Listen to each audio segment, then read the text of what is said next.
No spin, no bias, no censorship. I'm Dan Wootton. This is Outspoken Live, episode number 178. Happy Friday.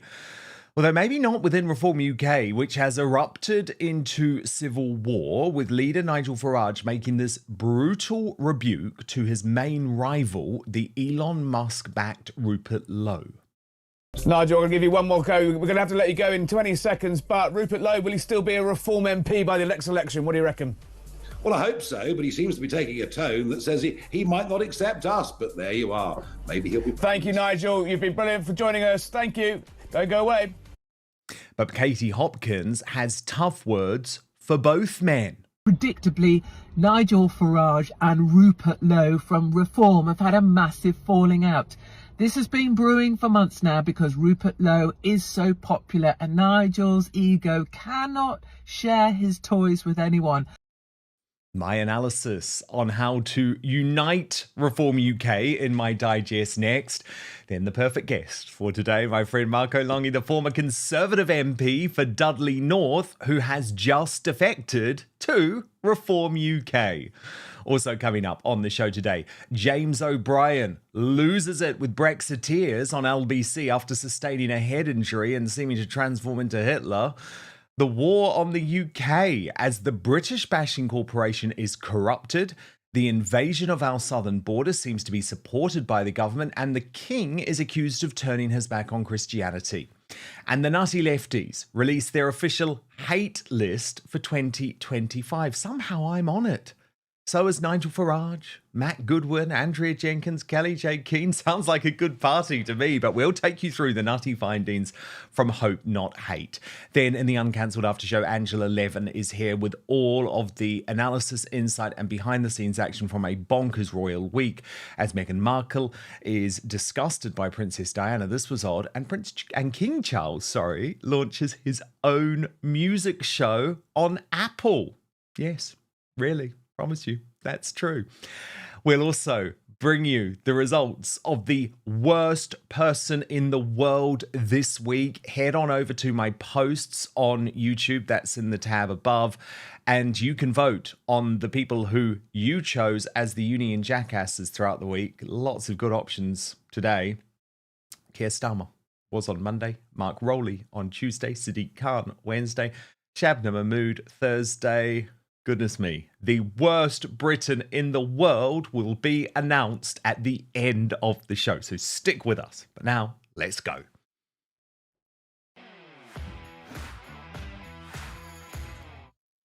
So that escalated quickly, folks.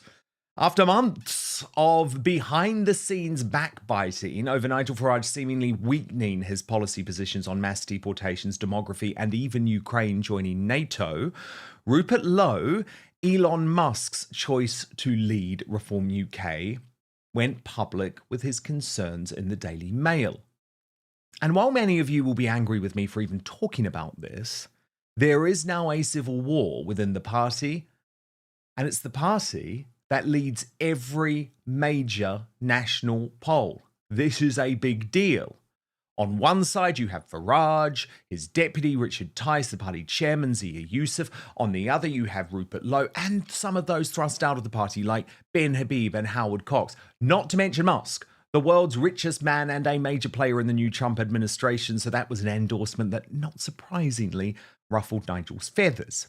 Now, I do understand the frustrating thing for most Reform supporters is that you love all of those talented men that I just listed, and you desperately want them to work together. But that prospect is feeling a little bit bleak after this interview by Farage last night. Watch.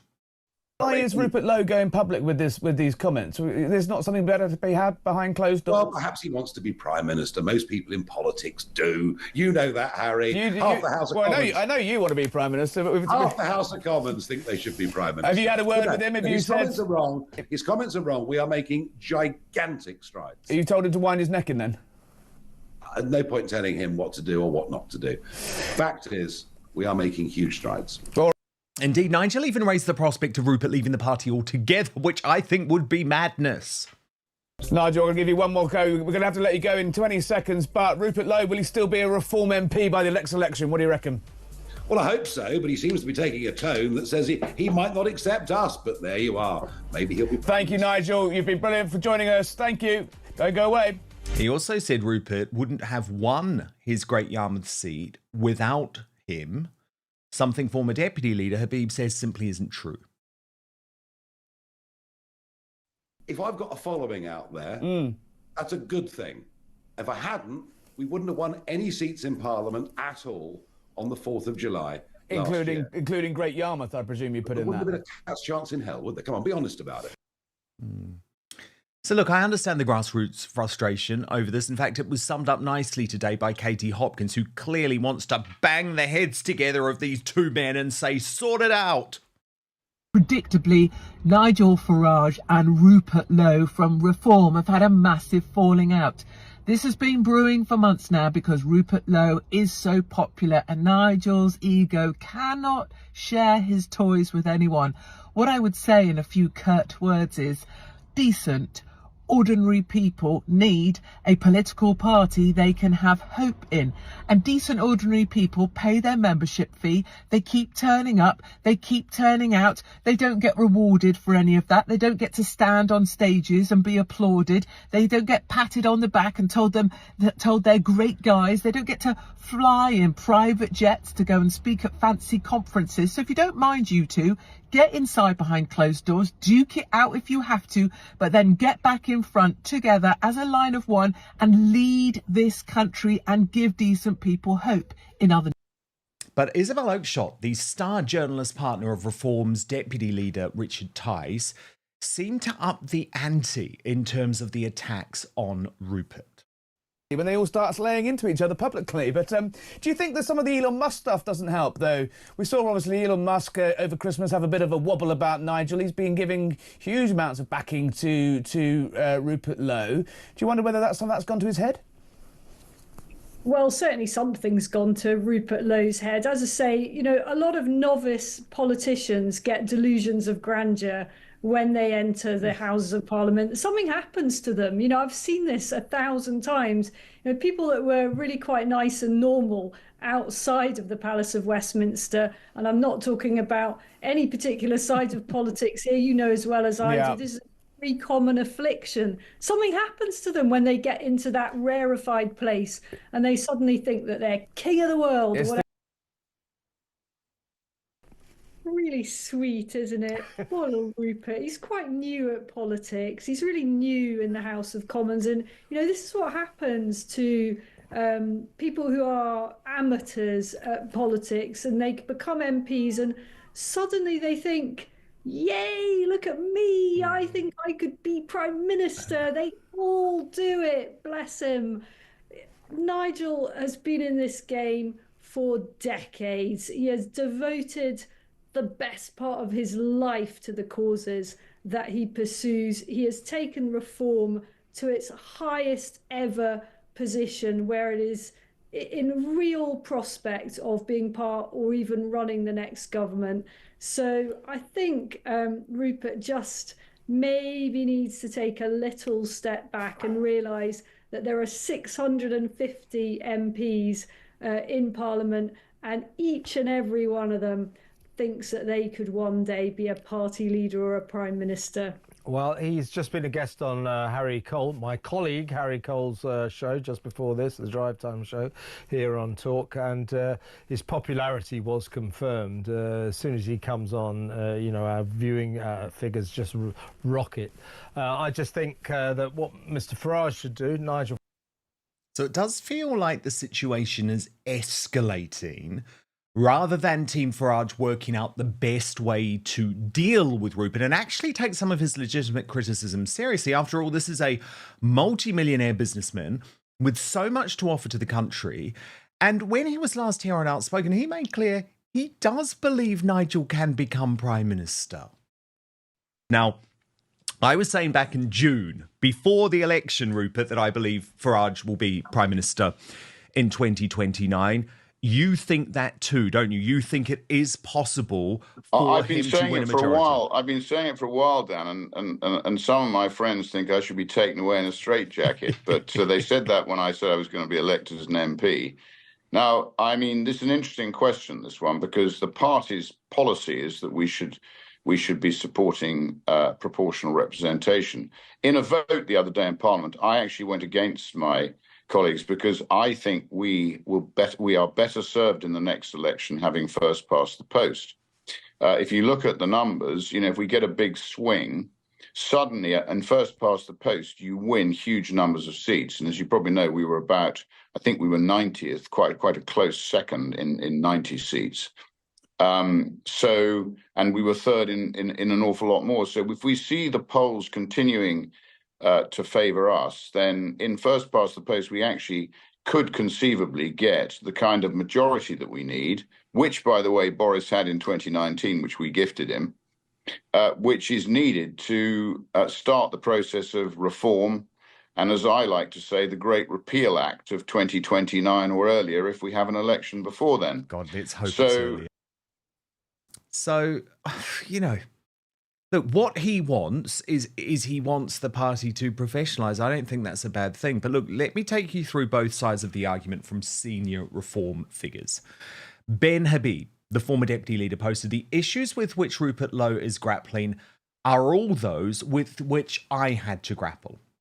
If the party had been genuinely democratised, as I've been advocating since before I joined Reform, with checks and balances introduced, this would not have happened. No organisation can succeed on the shoulders of one man. Reform needs broadening and deepening. Rupert is one of the best MPs. For the sake of the country, Nigel Farage needs to reform. But Andrea Jenkins, who's another Conservative defector, said, I do not recognise what has been printed about Nigel. He is incredibly supportive. I only saw him a couple of days ago as we had a campaign meeting. He listens to ideas and has amazing vision and belief in our country. He has decades of political experience and is, in my view, the man to lead Britain. The party is also professionalising, including support and training for all candidates, including council candidates. Reform UK is the party of the brave who is standing up for the silent majority." And look, for the moment, the party remains top of the polls, even though the MSM is salivating over the split. Look at this latest voting intention result from Find Out Now.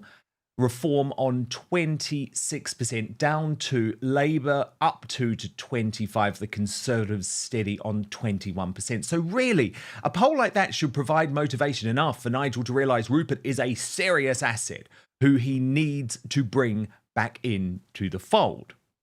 Now, alongside Andrea, Marco Longhi, the former Conservative MP for Dudley North, has just defected to Reform UK. He backs Nigel Farage and he's here now for the Uncancelled interview. Marco, my friend, congratulations on your defection. Firstly, I think it's a brilliant move for you. You're very much a Reform UK man in so many ways. But where do you stand on this quite ugly public row between your leader, a guy who you seem to have a huge amount of respect for, Nigel Farage, and Rupert Lowe, who is one of your party's best performing assets? So look, Dan, I agree a lot with what Isabel Oakeshott said earlier, and those of us who've been around in politics for many, many years have seen this happen. Sometimes people are elected, a lot of praise is poured upon them. They suddenly feel that the reason why they have won is down to them, when in actual fact, the reason people win is the leader of the day of the party you are standing for, and the presentation this party has sold to the nation, if you like. Now, whilst Rupert, I've never had any personal dealings with him, and he clearly has some very good ideas and policies and suggestions that come forward with that I think a lot of people like. Perhaps one of the things he might consider reflecting on is that, united we stand, divided we fall. And whilst Rupert was busy making his millions and looking after his business, Nigel was the person that was trying to save the country. Nigel was the person who, in previous guises in other parties, was campaigning for Brexit. Nigel was the person that actually delivered the seats for reform. It wasn't Rupert, and I don't mean this disparagingly in any way of Rupert, but Nigel is the person who the very vast majority of reform voters would want to see as the next Prime Minister of this country, and this is what I'm going to do my absolute damnedest to achieve myself. And yes, we hear comments that 650 MPs all want to become Prime Minister. Everybody has an ego, and I was a member of Parliament for the best part of 5 years when Boris was elected in 2019. And I can tell you, I'm not one of those 650. I don't want to be Prime Minister. I want to do the best for my country, and whatever guise that might be. And if one day I got a call that said, Marco, we'd like you to do this, or we'd like you to do that, I'd be immensely humbled by it and grateful for it. But I would never, ever describe myself as someone who will be prime ministerial material. I can see that in other people, and I can certainly see it in Nigel, and Nigel absolutely deserves to be. Can you just talk a little bit about your own defection to Reform UK? Was Nigel personally involved? Because Andrea Jenkins there, our good friend, is making the point that he seems to be very hands-on.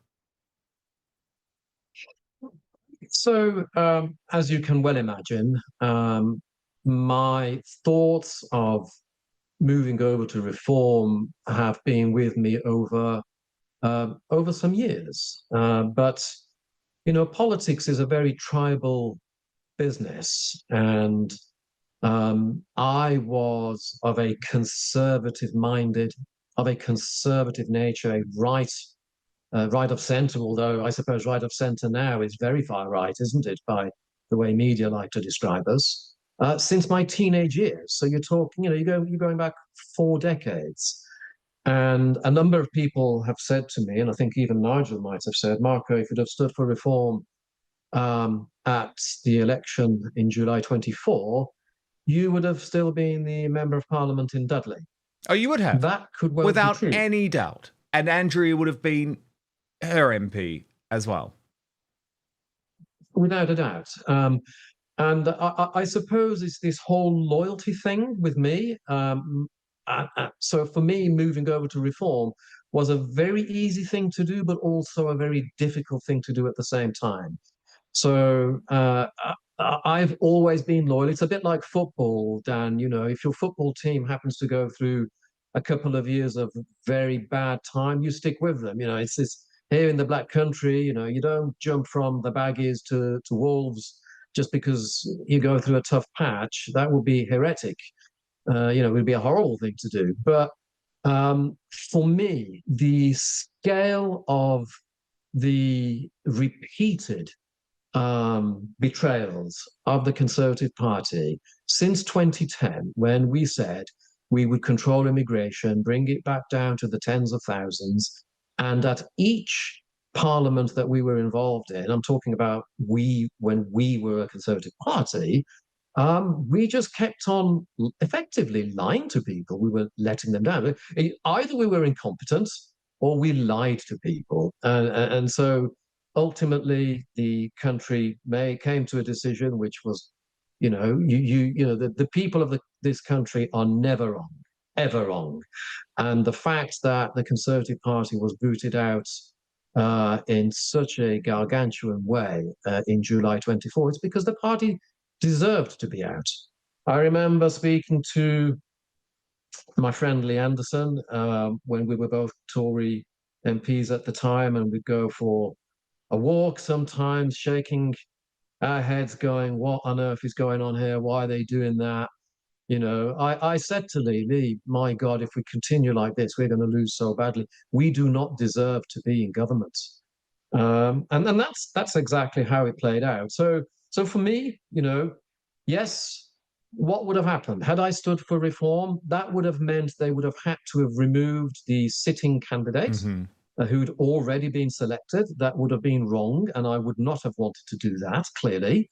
And neither would have I expected Nigel to do that. But more importantly, I still had in my heart and in my head the fact that so many people voted for me in 2019 that I didn't want to let them down. I felt Yeah. a No, I loyalty to understand that. them as well as to the concern. And you know, you might say that that was misguided.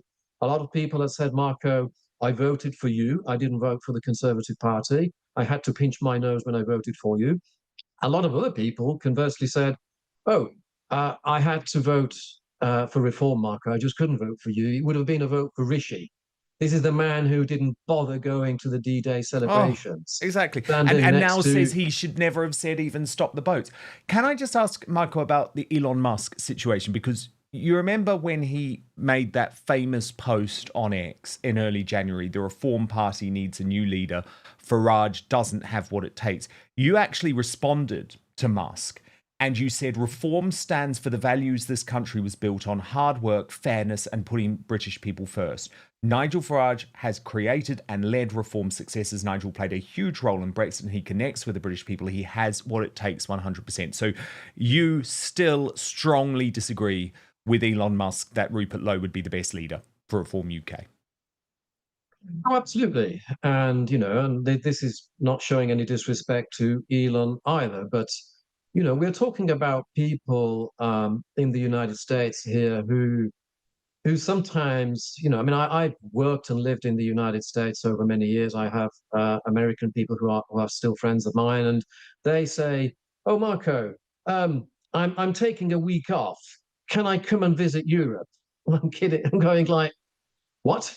You know, if you wanted to just visit Rome, you know, you wouldn't do it justice if you spend 2 or 3 weeks there. Never mind London, never mind Berlin, never mind, you know, they have an idea of Europe which is very different to what we view Europe as, and they are obviously going through American elections. They have seen Trump come back, and they've got their own national policy, quite rightly, to think about. So when a few tweets come out, or whatever we call them now, X's, you know, come out that might paint one picture rather than another, and then that's all of a sudden seized upon, you can understand somebody perhaps riding with that narrative. And you know, I do believe Elon was wrong in this case to talk about Nigel in that way, because I know what it takes to connect with people. And let me tell you this: Rupert Lowe in 2019 was going to be the Brexit Party candidate standing against me. Now, I did not have a Conservative standing in Dudley, and the deal that was done between Nigel and Boris, as I am, you know, perhaps I could be stand to be corrected here. I don't know my history that well, but as I recollect, Nigel decided to stand down all of the Brexit Party candidates where there was a sitting Conservative member of Parliament. At that point, I felt quite aggrieved because I thought I could do so much better here if I did not have a Brexit Party candidate standing against me. As it happens, I did win by a majority of 11,500, but here's the thing. I know Rupert Lowe stood down. I know why Rupert Lowe stood down. Some of those reasons I am not going to mention here, but other reasons I do know why is that Rupert would just not have connected with Dudley people in any way, shape, or form. He's not a black country man. He would not have had the ability to have walked into a pub and spoke to people like I could have, like Nigel could have, like lots of other people could. Now, Rupert does connect with a lot of people and does have some brilliant ideas, and his work rate in Parliament is second to none. So I'm trying to really provide a balanced approach here. But I also know if Rupert is going to be true to his own feelings here, he needs to sit back and reflect upon the fact that whilst he can be a huge asset to reform, the biggest asset by a country mile is Nigel. And I think all of us should be showing the correct amount and appropriate amount of support and loyalty to Nigel as he deserves. Very, very clear. Very, very clear. James O'Brien has had some form of accident. And usually we'd be very sympathetic to this, but given the vile way that he continues to treat Brexiteers, unfortunately, many people are just laughing. Sandra Parker posted saying, wow, the toll Brexit took on this man over a decade. You look at you look at those two images and goodness gracious me, how it started, how it's going indeed. Nick Buckley was very naughty. He posted, when you think everyone is Hitler, it has an effect on your hairstyle. Now, according to Guido Fawkes, this injury happened after this awful MSM gathering where LBC won something called the News Quiz. And Mr. O'Brien, it seems, was quite merry that night and had some type of accident riding home. Now, that's if we believe that official narrative. However, what I can say very clearly is that listening to this man's nasty and divisive rhetoric and constant attacks on those patriots like me who voted for Brexit, actually, that's where any sympathy drains. Watch his latest absolute I tend not to example get of angry losing on the it. radio anymore. I reserve the right to get angry. If I were to get angry, today would be one of those days. The usual suspects. My therapy has been to write about them, to talk about them, to point out, to make sure that there's no excuse for anybody anywhere not knowing what they've done to this country, how they broke it. But if I were to get angry, today would be the day. How dare they continue to strut around the studios and pontificate in Parliament when they have created a United Kingdom that does not even sit at the table when European leaders meet to discuss a turning point in Western history. Marco Longhi, how dare he? How dare he? I can only assume, Dan, that they keep him on LBC for the comedy content. Honestly, Well, there's certainly comedy in his look at the moment. I mean, the man's a clown. I cannot describe him in any other way. And some of the stuff he comes out of is vile. I very, very rarely go on LBC. I more often than not ignore their requests for interviews, and it's people like James O'Brien and a number of other presenters, I have to say, that I just say, well, why should I spend my time with them?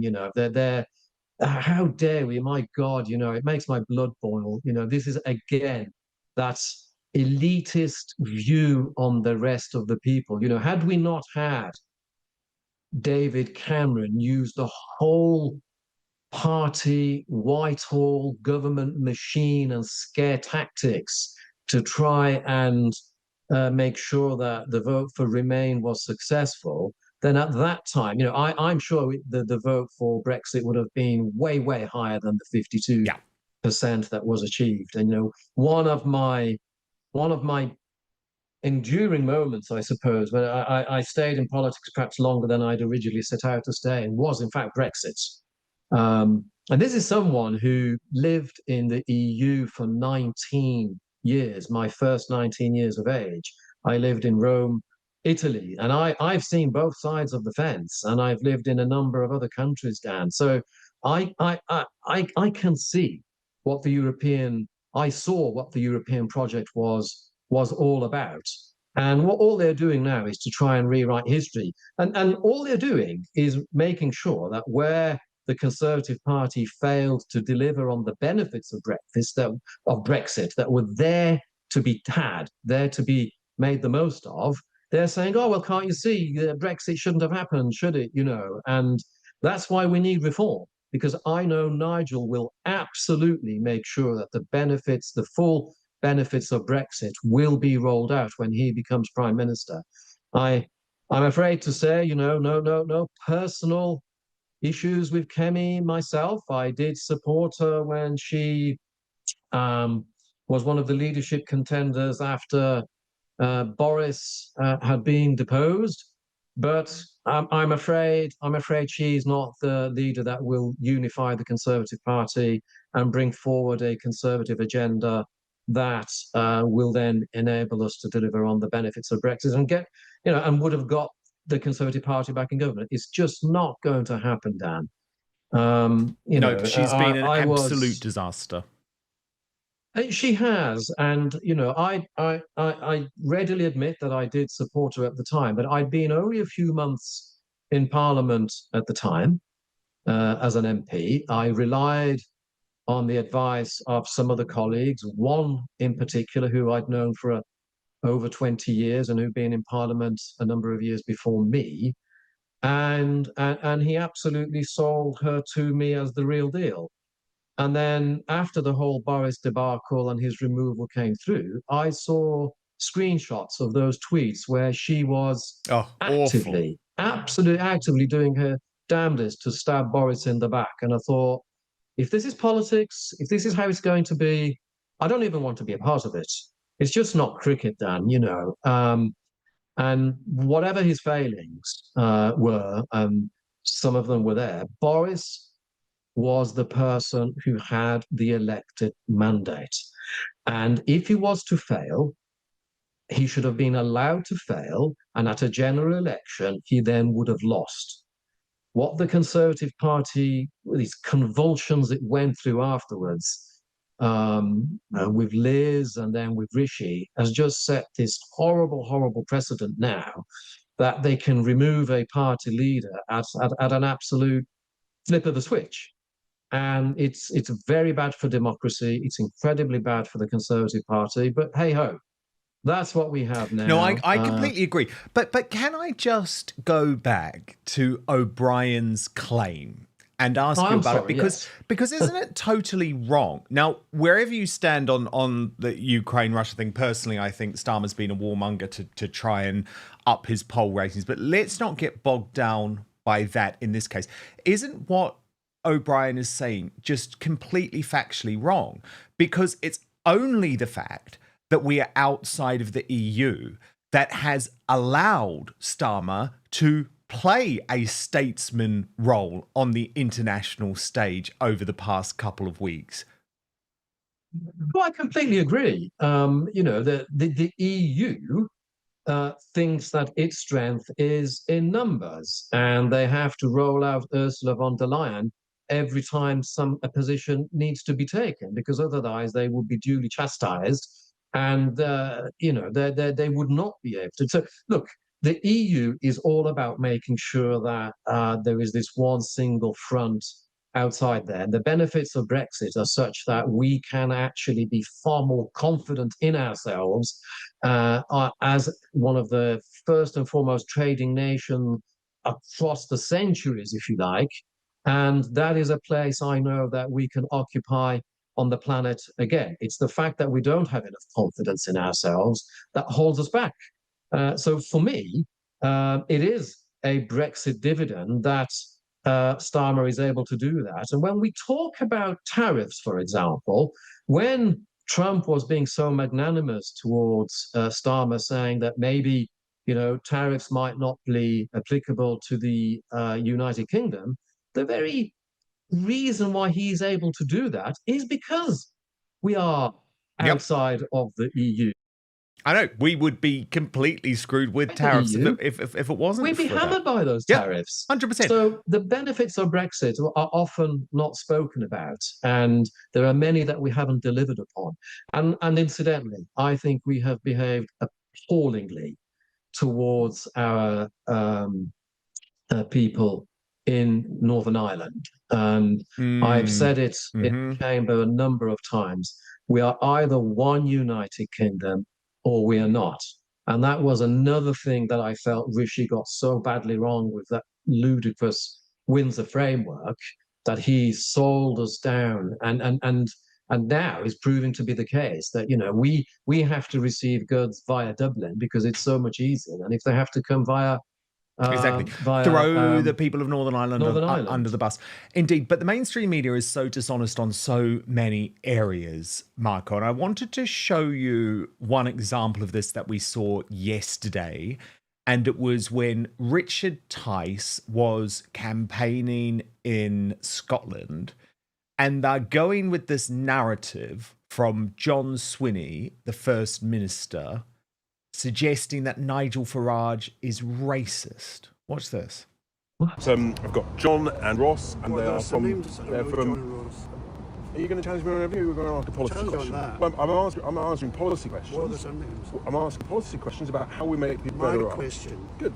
My choice of question. And John and Ross. To you is what and are then their full John and names, Ross. and what councils are they from? John and Ross. What councils are they from? Next question. You cannot tell me who your council officials are today. Why not? Do you know anything about Scottish politics? You can't even name your own members up here. What do you make of John Swinney calling Nigel Farage fundamentally racist last week? So, say that again.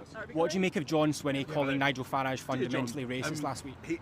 He's clearly terrified, and he's creating a coalition of the terrified and throwing around juvenile smears. The Scottish people, they know that's claptrap. They're not interested in such daft smears. What they're interested in is who's going to make people better off, who's going to create jobs, who's going to get the oil and gas industry going again, who's going to tell the truth about this stuff, who's going to tell the truth about gender and sexes, the fact there's only two sexes and two genders. And that's why we're doing well. That's why we're attracting so much support amongst young people who previously might not have been involved in politics. What a great thing. Now, I actually think Richard did incredibly well there, Marco, but it shows you where the mainstream media is at with Reform UK, right? So first we have the Daily Mail Scotland trying to do some stupid gotcha over whether Richard knows the last names of certain councillors. Like, pathetic. Who cares? That's just crazy journalism. And then they leap upon these very irresponsible comments from John Swinney, who has described, I don't know if you saw the press conference last week, he has described Nigel Farage as far right. I'm sure you have been described as such. I know I have been described as such. I had demonstrations outside of my office described as such because I had the temerity to put posters out saying I put Dudley people first, as then I was the Member of Parliament for Dudley, and not illegal immigrants. So yes, I was described as a racist inside the chamber of the House of Commons when I actually stated that I would stop dealing with requests from asylum seekers in my office because I had queues of them. And I was elected to represent the people of Dudley, not the people who came to my office, who we all knew weren't real asylum seekers. They were economic migrants and were taking up my time, my resources, and my team's time. So we can all be described as being far right for all sorts of reasons. Now, that is the mainstream media's way of attacking us. And actually, the whole spat that they're making a meal out of between Rupert and Nigel is another thing. It's like noise in the background. It's like mosquitoes attacking you. It's like that Hoover noise in the room next door that you want to just go away. The people of this country, fortunately for me, for us, have got an awful lot more common sense about this. And they will speak volumes at the local elections and whenever the general election comes. It won't be the 5-minute hoo-ha that you see the mainstream media trying to divide Nigel and Rupert. It won't be that matters. What will matter is what the main parties are saying on the things that matter to them. And Reform UK is setting the agenda. And the reason why Reform UK is seen now as the main party of opposition is why everyone is attacking Reform UK. And this doesn't surprise me. And Swinney is just, he's a fool for saying these things because everybody knows Nigel is not a racist. So look, let them say these things. All they're doing is demeaning themselves individually, and they're demeaning the party that they represent. Indeed, and that's why I think the independent media is so important. I'm not sure if you'd caught up with this, Marco, but Darren Grimes, who was previously on GB News, he's now left to go independent and has just been approved to be a candidate for Reform UK. He posted on this saying, Nigel Farage and Reform are our only hope. We unite or we die. It really is that serious now. Britain is barreling towards the point of no return. And I just pray we've got enough time left to even attempt fixing it. Because right now, whether there's anything left to save is a genuine, terrifying doubt. Your thoughts? That is so well summed up by Darren. I mean, I said some of those things just a few moments ago to you.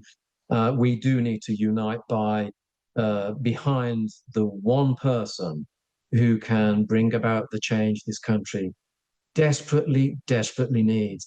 Dan, being a member of Parliament was probably the biggest honour I have ever had in my life, other than obviously becoming a husband and becoming a father. Yes, never forget those two. Never forget those two. No. But outside of that, it's been the biggest honour of my life. I'd love to be able to do it one more time because it was just a crazy Parliament. COVID, 2 years out of it. But all I can say to you is this. So you want to run Parliament for Reform? Yes, I do. I'd love if they accepted me and if Reform do take me on as their candidate to represent Dudley again in the future. These are salt of the earth, black country people. You should come and visit Dan sometime. You would absolutely love it. Do one of your shows, perhaps. We can organize Great idea. That, from Dudley. But what I can tell you is those 4.5 years that I spent in Parliament, I could see just how much power has been taken away from elected representatives. And it's the bubble, it's the blob, call it whatever you like. It's the civil servants who are effectively running the show here. And it needs that nuclear device. And we've seen it happen in the United States with Trump, haven't we? We absolutely need to turn this thing around because Darren Grimes is right. I'm not sure how much there will be there to save by the time of the next general election. And I was, as a Conservative MP at the time, saying, if you vote Reform, you will get a Labour supermajority. Do we really want to take that risk? And at the time, I always thought, even the worst possible ever Conservative government would always be better than the best ever Labour government. And I could possibly still say that I've been proven right in that analysis.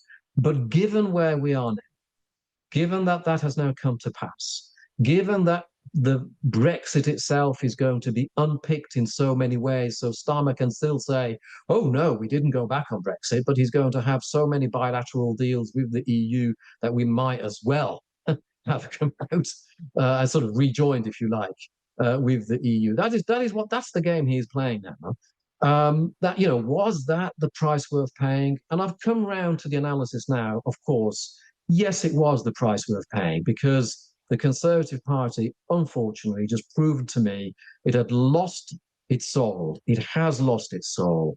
And that process was probably accelerated back in 2010 and beyond when we had David Cameron as the Prime Minister and just brought in so many basically left-wing, liberal type MPs. That's the core of the problem we have right now.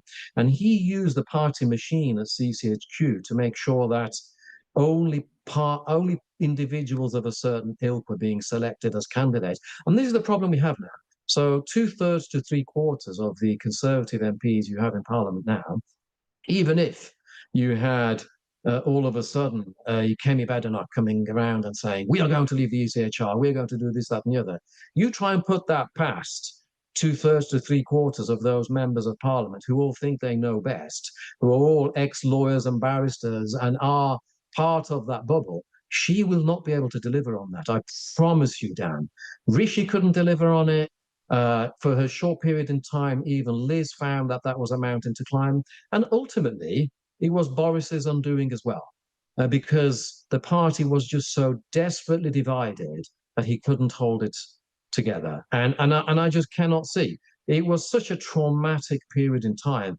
I just want to see Nigel come in, have a completely new contract with the civil service there, and make sure that MPs are acting as representatives. And I've said this a million times, you might say it's a cliche, but MPs should go back to being the representatives of the people that elected them, rather than representing the voice of Westminster in the constituency. That's what we need to go back to, the fundamental democracy, because that is what is at stake here. It really is. Yeah. Very well put. Very well put. The war on the UK continues in so many ways. Just today, we've learned that government-funded charities are doing everything possible to allow the invasion of our southern border to continue. But I actually want to kick off with our state broadcaster, the British Bashing Corporation, a company that I think should fill the nation with shame.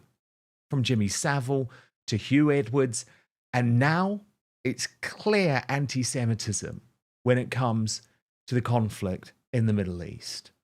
Overnight, we saw Maureen Lipman, a national treasure in so many ways, not only protesting outside the BBC, but specifically calling out the likes of Miriam Margolyes and Gary Lineker. This is quite astonishing. Watch. Well, there's no play for today anymore, and there's no balance anymore. We have Gary Lineker, who is the highest paid employee, who speaks out regularly for the Palestinians and anti-Zionists.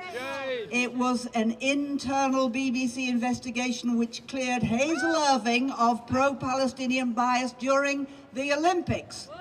It is an anti-Zionist activist, I can hardly say her name, Miriam Margolyes,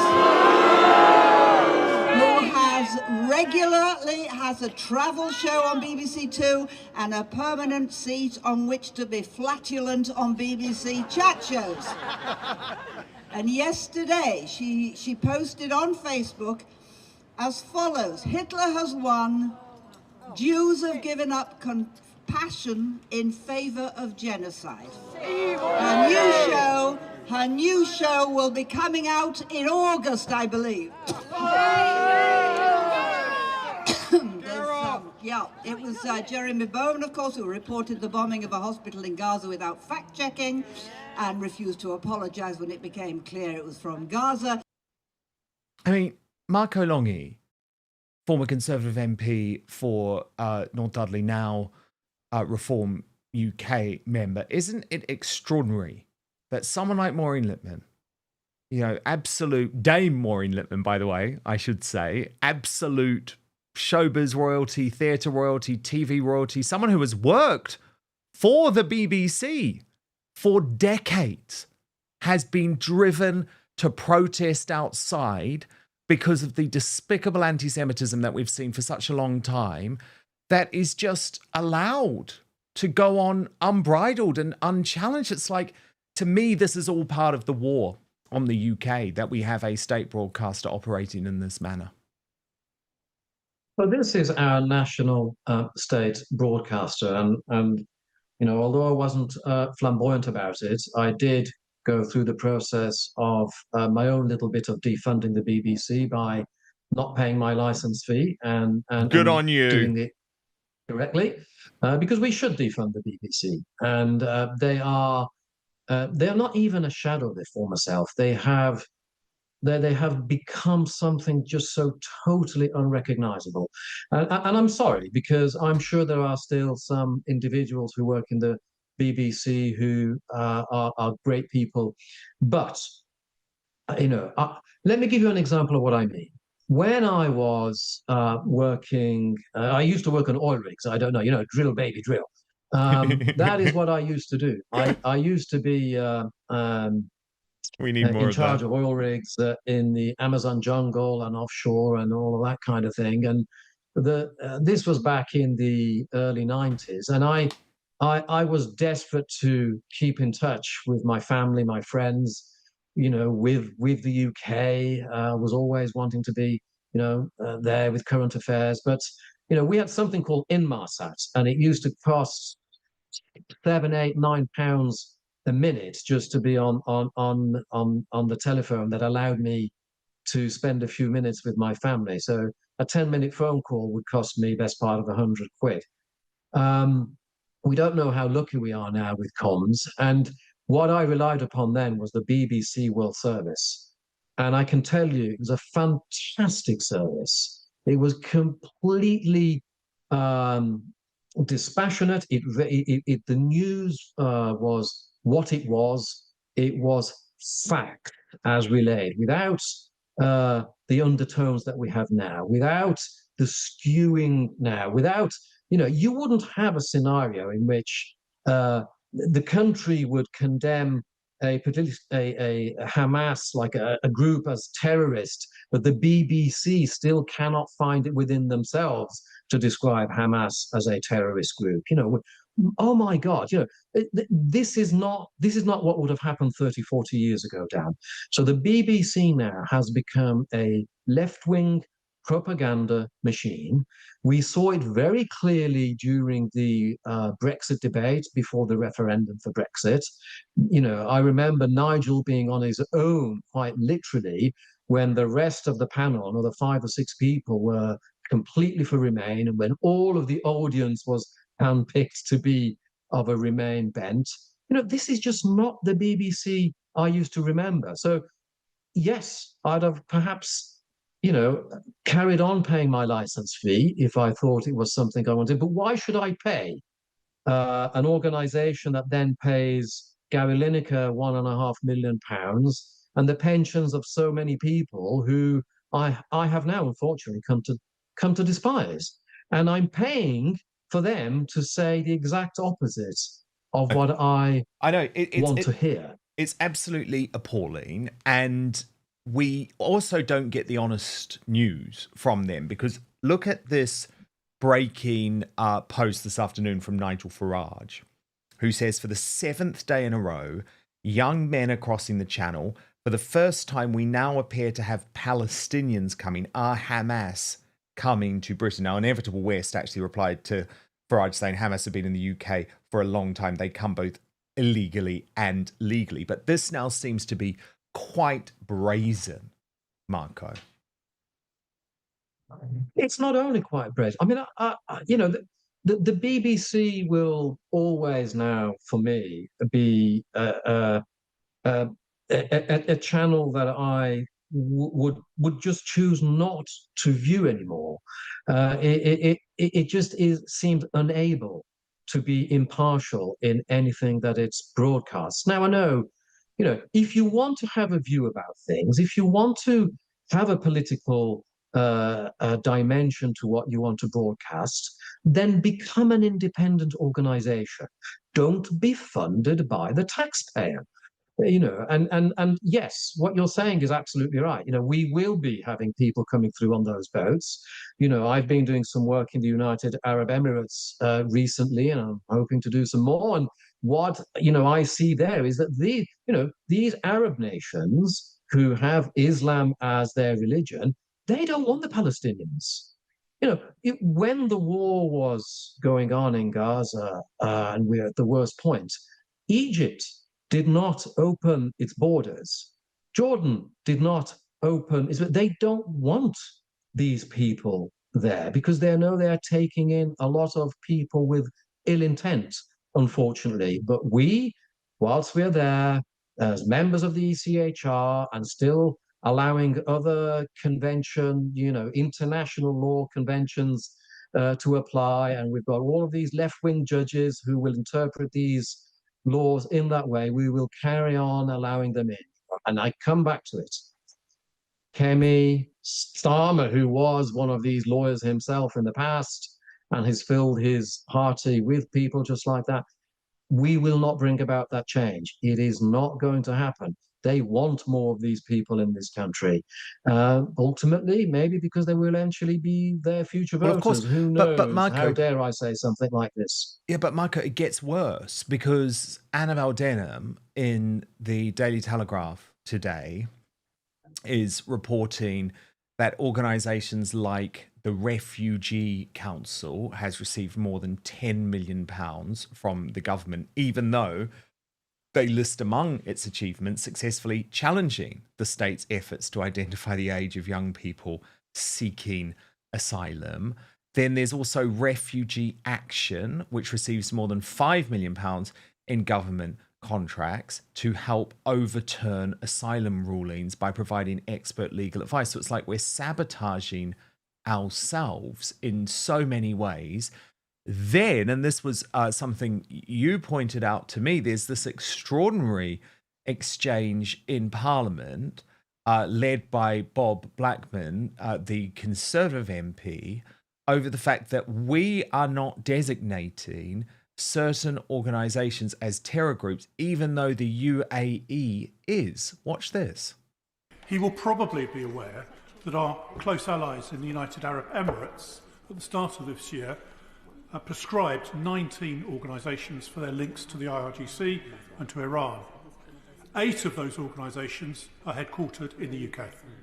Will he therefore give a commitment to the House not to take action today, but will he review what has been decided by our allies and take action to prevent those organisations operating terrorist activities in the United Kingdom? Minister. Well, I'm grateful to him for raising what I think is a very important matter. I can say to him that I was in the United Arab Emirates on Friday, so I am very well versed in the points that he has made. I think I have responded on that particular issue in the House previously, but given him assurance that we'll look very closely at it. I'm very happy to discuss it with him further. I mean, honestly, Marco, we are bonkers, just, isn't it? You know, and we're not protecting ourselves. In fact, it feels like we're self-sabotaging. Yes. And when will this stop, Dan? You know, hand on heart. You know, if I thought even Starmer, my God, I don't think I'm about to say, no, I can't say it. But if Kemi came out and said, I will put a stop to this, I'd say, great. But I'll believe it when I see it. Yeah. Because it's absolutely unbelievable, beyond crazy that we are doing this to ourselves. This great country, as it used to be, is being torn to shreds by within, from within. The enemy is from within, Dan. You know, and people might have a go at people like J.D. Vance for saying things that might hurt our feelings, you know. But J.D. Vance is right in saying that there is an enemy from within, that, you know, we are somehow not able to say things. We have got these terrorist organizations that are headquartered in our country, and whilst other Arab Muslim countries are describing them and designating them as such, we do not. I mean, this is bonkers. How have we come to this? You know, and you know, and what was it you were talking? Annabelle, yeah, the article from Mrs. Denham. You know, another organisation we could be talking about is Care for Calais. Mm-hmm. Now, by virtue of the fact that these are British registered charities, any funds that they receive mean that they are subsidised by the taxpayer, even if they were not to receive government funds as such. But in the case of the Refugee Council, that £10 million that you mentioned was received by, I believe it was the then Conservative government, 2023 and 2020, between 2023 and 2024. So you'd have to perhaps check on which month exactly it was, because obviously Conservatives lost the election in 2024. But they've been receiving money before then, and that was under a Conservative government. And so is Care for Calais, just by being charities. So these are charities supported by the British taxpayer who are going out of their way against what was the national policy government of the day. Then it was Conservative, but now Labour as well. Labour are talking tough, aren't they? But if we are to believe them, then why are these charities still receiving money? Shall we see Labour pull the plug on these charities? maybe, if they do, good on them. Let's see. Indeed, we will see, but I highly doubt it. Now, look, Marco Longhi, do you know we have both made the list of the State of Hate 2025. This is the list from the loony lefties at Hope Not Hate. I'm going to reveal everyone else on it. This is truly insane. You're not going to want to miss it, so don't go anywhere. Back with Marco Longhi in just 1 minute. But first, you know how often I talk about the need for free speech to be protected. Well, I've been increasingly thinking of the need for personal protection from snoopers, bad actors, and hackers online. And I'm delighted to tell you I have now found the fail-safe solution. But what's more, this VPN, or virtual private network to use the full term, is also a life changer when it comes to providing you entertainment and information from anywhere in the world, wherever you are. Let me introduce you to Surfshark, an incredible and easy-to-use service that encrypts all your internet traffic, meaning your online activity stays safe so you can shop, stream, browse, and conduct your banking online in complete privacy. But the benefits of Surfshark go way beyond keeping you safe online. It allows you to access your favorite entertainment and news shows and channels, including to streaming services like Hulu, iPlayer, HBO Max, and Peacock. Or if your favorite show is blocked on Netflix, Amazon Prime, or Disney Plus, within seconds you can be watching as if you're in another country. If you're traveling for work or on holiday, you can also get all your favorite content from home, including sports. And this is an insurance policy against creeping censorship in many countries. For example, France has blocked Rumble for many months now. Watch anything, anytime, anywhere. It's true freedom, which I am here for. Oh, and a VPN can save you money too, because you can get the best deals from websites that change their prices depending on where you're buying from. There are other benefits too. You can use Surfshark on unlimited devices. That means your entire household can stay safe with just one subscription. And with over 3,200 servers in over 100 countries, there is a world of choice at your fingertips with 24/7 customer service if this is your first time using a VPN. Go to surfshark.com/outspoken for an extra 4 months of Surfshark at an unbeatable price. What's more, Surfshark is so confident they're the best VPN in the world that you can give it a try for a full 30 days. And if you're not entirely satisfied, you'll get your money back. Go to surfshark.com/outspoken for an extra 4 months of Surfshark at an unbeatable price. But now, back to the show. Breaking right now. The lefty loony nutters at Hope Not Hate have released their list of the people who they claim are spreading hate in the United Kingdom. Problem is, you'll soon see that this list is full of the most sound people in all of Britain. From Nigel Farage to Matt Goodwin to Kelly J. Keane to, wait for it, myself. And today's guest, Reform UK's Marco Longhi. So we're going to take you through this absolute bonkers, nutty, crazy list of hate in just 1 second. But first, this is how State of Hate is presented by the lefties, who, by the way, are losing so much money that these guys can't even afford permanent staff. I wonder why. Britain's far right is on the move. Reform UK smashed records at the election. Now they're building branches, signing up thousands, and laying the groundwork for power. Tommy Robinson will soon walk free from prison, backed by Elon Musk, ready to flood the streets with his supporters. And last year's racist riots that shocked the nation? This wasn't a flash in the pan, it was a warning. This is the biggest far-right surge in a generation, and it will take everyone working together to stop them. Read our State of Hate 2025 report to find out what's happening, what's next, and most importantly, how we fight back.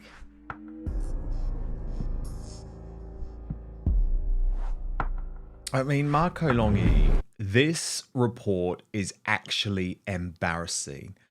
I just think to even describe any of the people on this list as far right is lunacy. I mean, look, Reform UK are there alongside Katie Hopkins. And then you'll see you are on the list as one of the defectors alongside Andrea Jenkins, Rael Braverman, and Tim Montgomery. the founder of Conservative Home, who is widely considered to be one of the more centrist people on the right. Then when it comes to Reform UK MPs specifically, Richard Tice, Lee Anderson, and Rupert Lowe have made the list, as has yours truly.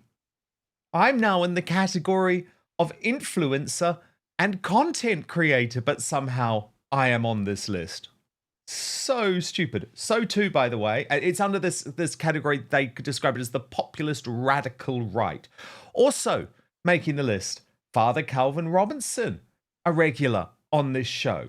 Nick Tenconi, the leader of UKIP and Turning Point UK, he's on the list too.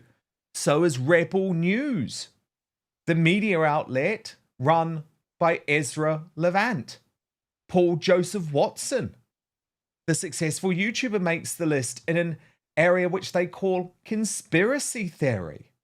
And so does the activist, the pro-female activist Kelly J. Keane, who has been put in a category anti-LGBTQ+. But just to show you how completely bonkers this list is, they have become particularly obsessed with anyone connected to Reform UK.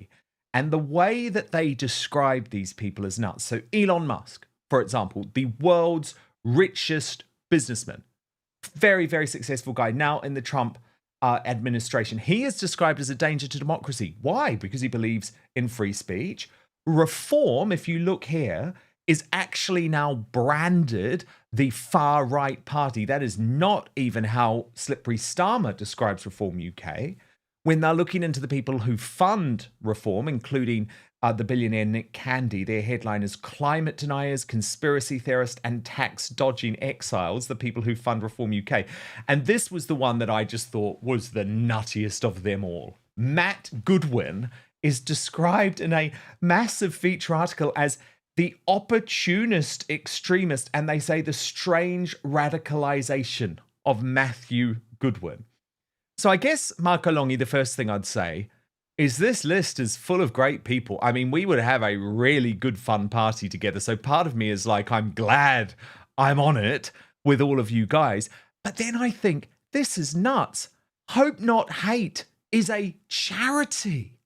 And they are spewing this type of dangerous rhetoric, which actually puts completely normal, very middle of the road people like you and me in danger. And I say shame on them.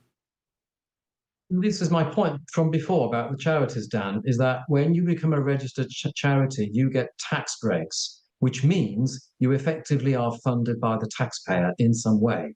So is it right that they should be a charity when they are just a political organization that is actually then using taxpayers' money to put forward their own fascist propaganda themselves? So I'll let you into a secret. I think I made their list before I joined Reform because they campaigned against me at the last general election, and they did me a massive favour. I almost wanted to deliver the leaflets for them because they were just so crazy in their messaging and so left-wing that you could see straight through it. I think it probably helped me.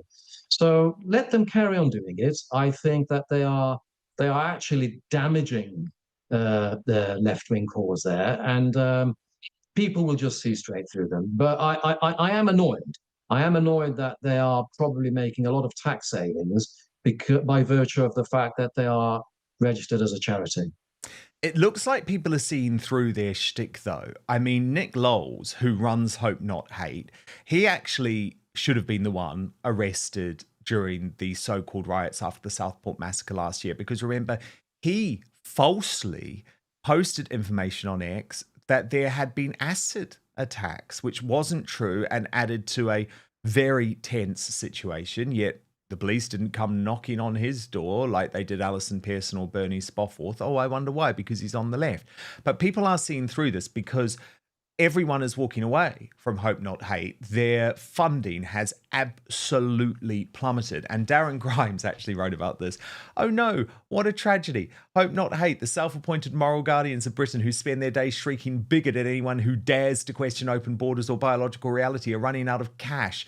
Turns out constantly slandering ordinary Brits as far-right extremists isn't quite the money spinner they banked on. Donations have plummeted, and now they're scrambling to keep afloat with temporary staff. Maybe the public finally realises that paying for a bunch of professional finger-waggers to police their opinions isn't the best use of their hard-earned cash. A real shame not. And I thought that was a brilliant point from Darren Grimes, but especially this idea of slandering ordinary Brits as far-right extremists. Because let me tell you, Marco, nothing has changed in the way that I view the world over the past decades. And I was someone that would have always been considered a centrist, really. Yet the rest of the world, especially the elite class, especially the media, has gone so insane, now denies scientific reality, for example, because there's nothing anti-LGBT from Kelly J. Keane simply because she believes that there are only two sexes and genders. I think the same thing. So I feel like it's these people who are so out of step. We are just people who believe in common sense. And it's really interesting when you look back at addresses from politicians, even from 10, 15 years ago, like Gordon Brown, talking about the need to protect the borders. If he was saying the same thing today, he would be branded far right. Absolutely. You're completely right there, Dan. Maybe we should play some of those Gordon Brown videos. I saw one just the other day and I thought, oh my God, if that was played now, he'd have the police knocking on at his door. So look, yes, I just hope that Hope Not Hate actually carry on, because they are damaging themselves. I'd like them to come to Dudley. I'd like them to deliver more of those leaflets with my mugshot on it, because they would do me a favor, Dan, as they did before. They're only demeaning themselves, and I just hope that they just collapse eventually because of their finances the way they're going, as you're reporting. I've just found that Gordon Brown video, actually. Should we have a little watch? Legally, they should not be committing crimes, and if they commit crimes, they have surrendered the right to be in this country. So if you come to this country, for example, you've got to learn English. You've got to be able to speak our language. If you come to this country, you've got to pay some of the costs of the extra services on top of your salary and taxes, on top of that you are causing us to have to incur. And if you come to this country and commit a crime, is that we are ready to throw these people out of the country when they commit the serious crimes that you're talking about. Now, we have got plane loads of people who've been sent out of the country. I think in the last year it was 5,000 or 6,000 people were deported from this country as a result of criminal offences. But I accept there are still problems of illegal immigrants, and we've got to deal with them, and problems of people who come here and abuse our system, and that is not acceptable. I mean, it's such a crazy thing. He would be far right. He would be far right. He would be far right. I mean, is that any different to what I would say, what you would say, what Nigel Farage? No, it's not. But we are far right, and people like Alison Pearson face the prospect of people, police turning up, or that woman, that grandmother, Helen was her name, turning up on their doorstep as if they hadn't got anything better to do, and probably threaten them. I guess that's the whole purpose of the police being there, isn't it? Exactly. It's just awful, Dan. It really is awful. It really is. And that's all happened on our watch. People say, "Oh, will the Conservatives ever make a comeback?" We've had, since 2010, a Conservative presence in Westminster in one way or another, either in coalition with the Lib Dems or afterwards, and they're the ones who are largely accountable for allowing what has happened in this country to become what it is now. So they've just got no credibility left, Dan. I just cannot see how they come back from this by simply, like Chris Philp was saying yesterday, oh, well, yes, it wasn't good. We'll say sorry about that, but we're going to be different in the future. Right. You've only promised that 4 times before, and you think that the people of this country are going to believe you for a 5th time? Honestly, really? I mean, get real. I know, get real indeed. Marco Longhi, it has been so great to have you today. We've put the world to rights, which is excellent. And I'm delighted that you're now part of the Reform UK crew as well. Please come back very soon. Now, it is time for us to reveal the worst Briton in the world this week. And goodness gracious me, look at our options. We have 40,000 votes in. Thank you so much. You're amazing. And this is basically, we take your Union Jackass winners from throughout the week and then we put them into a mega poll. So on Monday, it was Slippery Starmer. Tuesday, Mark Rowley. Wednesday, Sadiq Khan. Thursday, Shabna Mahmood. And it's time to reveal the results. In 4th position, Mark Rowley with 1% of the vote. In 3rd position, with 6% of the vote, the Justice Secretary, Shabna Mahmood.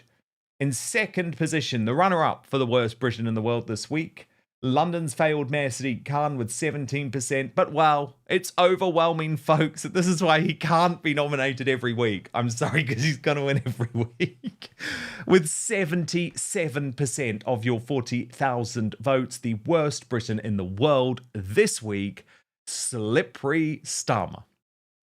Now, thank you for your company all week. I do hope you'll join us in the Uncancelled After Show on Substack, though, www.outspoken.live. Angela Levin is here with all of the insight and analysis and gossip and behind-the-scenes action on what has been another wild week for the British royal family. I promise to keep fighting for you. I hope to see you on Monday, but we'll be on the After Show on Substack in just one moment.